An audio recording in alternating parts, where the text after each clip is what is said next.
Hi, welcome to Bar Cart Bookshelf, a video series about books and the drinks they inspire. My name is Elias, and today we're talking about The Oblivion Bride by Caitlin Starling.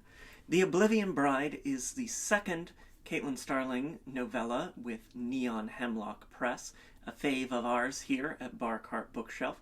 Make sure that you keep your eyes peeled for their Kickstarter for the latest edition of their novella series, which will be kicking off later this month, later this March. I'm really excited to back it up.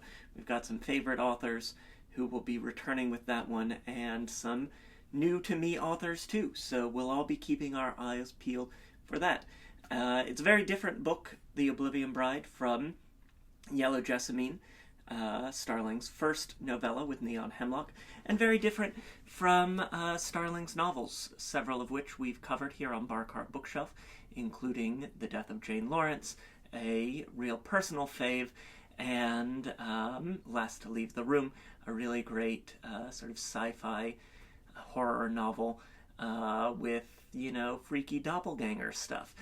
The Oblivion Bride is the first of Starling's 3 books coming out in 2025, followed down the line by some horror novels, The Starving Saints and The Graceview Patient, which we're really excited to talk about as the year goes on. Starling's an author who we love to cover here on Bar Cart Bookshelf, an author that I really love to read. And it's a novella. It's very different, as I've said, from Starling's previous work. There's darkness, but there aren't necessarily strong horror elements. It's really sort of a mournful, dark fantasy instead of a horror novella.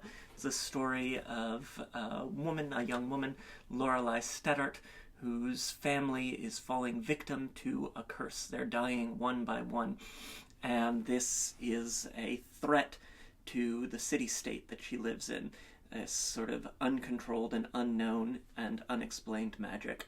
Enter Nefeli Coruscant, the war alchemist of the city, is sort of major, not quite bureaucrat, but certainly a major civic leader and a civic figure in the city, as both a sort of scientific alchemist and person possessed of great magic herself, to whom Lorelei is pledged in marriage in order to help preserve the family line and to explain this curse and figure it out. And so we have this sort of arranged marriage and then an exploration of the greater depth to which Lorelei and Nefeli will find themselves. And through that we have the mystery of the curse, we have the tension of a real quick expectation of children, and some anxiety around fertility. Certainly, if you're very sensitive to anxieties around fertility, then this is something to be aware of with The Oblivion Bride, but really just sort of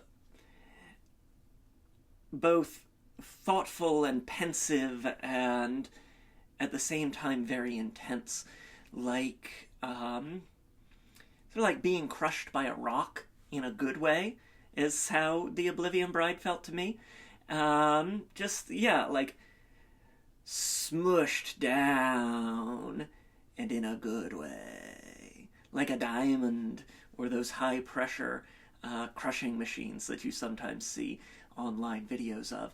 That was the experience of The Oblivion Bride for me, with really cool magic and this funky science fantasy setting where there are phones and also wild magic.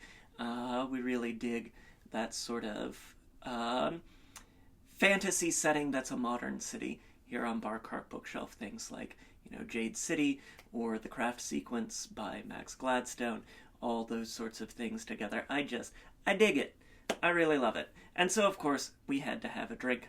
Our drink today is the Volun, named for the city-state that forms the setting of The Oblivion Bride.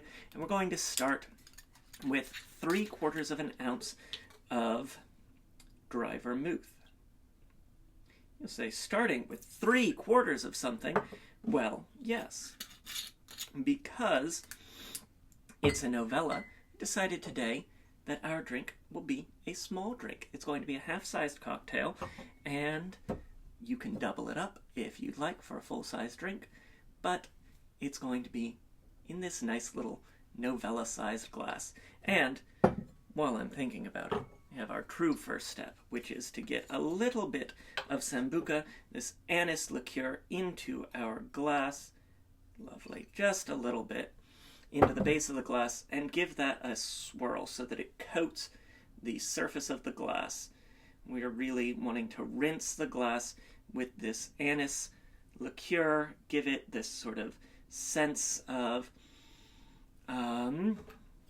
that licorice quality, and bring that flavor to our drink, but only a whisper, not a full-throated shout.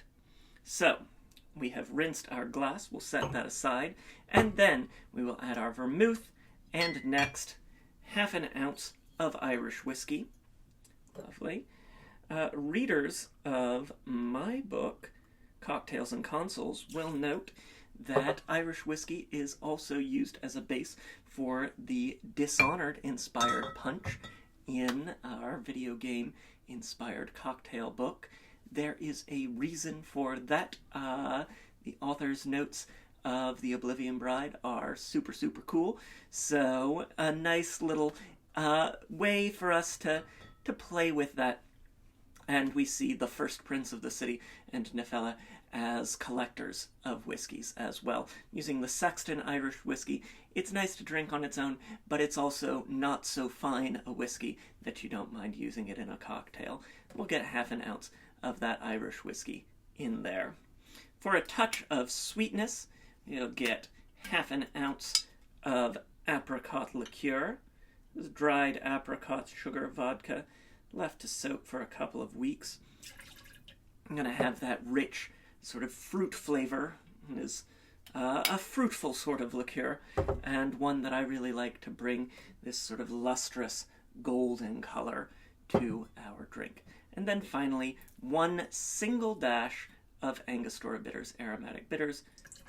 There we go. Just to bring that bit of herbaceous quality, that bit of richness, that bit of luster. And we will get our ice. We always add our ice last because that's what cooks our cocktail. Beautiful. And we'll give that a stir. Got the nice tall spoon today.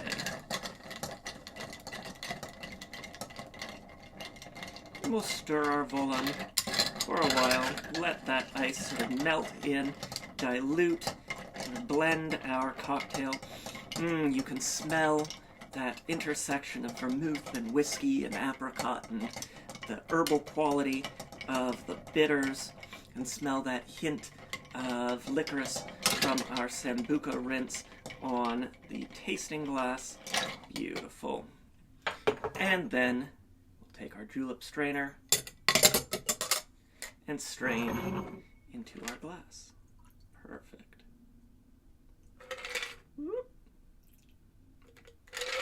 And then we have our rich, deep red gold Volun, inspired by The Oblivion Bride.